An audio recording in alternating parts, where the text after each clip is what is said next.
So, Sri Lanka lost the Test series to India as expected, and they've had a poor year in Test cricket, losing 7 out of 13 games. But you know what?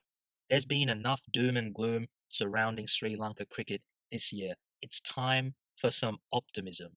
Now, it's difficult to be optimistic about off the field matters given the omni shambles that is Sri Lanka cricket. However, on the field, there is something to work with there. Sri Lanka performed much better in this series against India compared to the one at home just a few months ago, which was nothing short of a walkover. This time around, they put up a fight, and I thought their performance in the third Test match in particular was worthy of praise. Not only did they save the Test match, losing only 2 wickets batting on day 5, but they also dealt with the controversy surrounding the air pollution in Delhi admirably, so they deserve respect for the way they went about it given the circumstances. I think Sri Lanka had every reason to feel aggrieved about the situation in Delhi. The air pollution there is very hazardous indeed. As for the Indian response, I didn't expect anything else from them. It's a matter of national pride. I think any country in that situation would act in a similar fashion. But moving on to the game itself, there were many positives for Sri Lanka to take out of this one.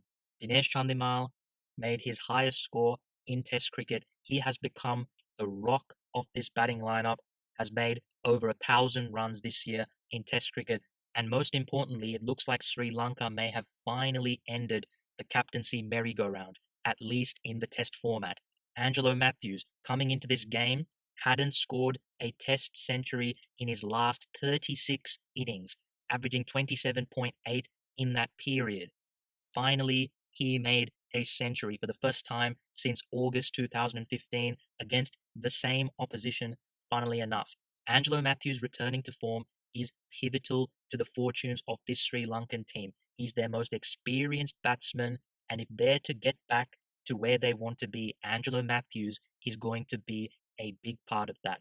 Dhananjaya De Silva making yet another comeback once again showed how talented he is with a brilliant century in the second innings, becoming only the ninth Sri Lankan to score a century in the fourth innings of a Test match. He, along with Roshan Silva, Niroshan Dikvella, and Sadira Samarawikrama, all showed glimpses of their talent in this series.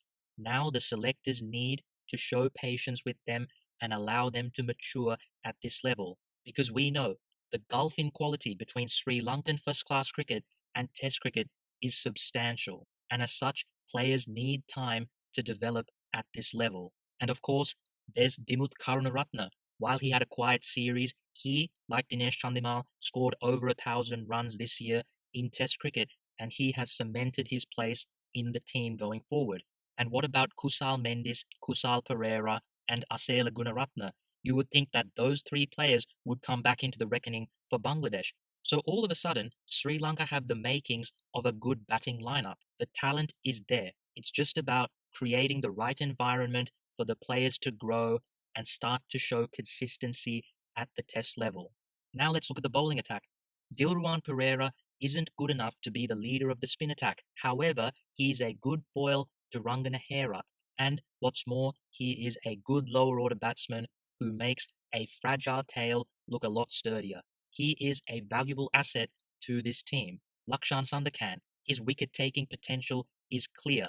Once again, the selectors need to be patient with him, let him grow, and find the control he needs to go to the next level. And finally, the fast bowlers, Suranga Lakmal and Lahiru Gamage, both took 8 wickets in this series. Yes, they're not incredible bowlers, they're not going to blow you away, but when you consider the air pollution they had to deal with in Delhi and the fact that they played 3 back-to-back Test matches, very little rest in between games, I thought it was an admirable effort from them in this series.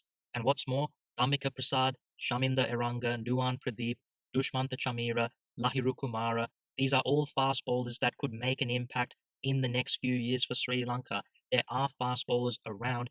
It's just about improving their fitness levels and making sure that they continue to work on their skills. So all in all, yes, this Sri Lankan team isn't very good at the moment. And yes, there's always going to be some controversy around the corner given the nature of Sri Lanka cricket. But on the field, there is talent in abundance. It's about creating the right environment for these players to prosper and improve. And I know that might be easier said than done, but for Sri Lanka going forward, after a tumultuous year, at least there is some light at the end of the tunnel. And after all, as cricket fans, all you can ask for is a little bit of hope.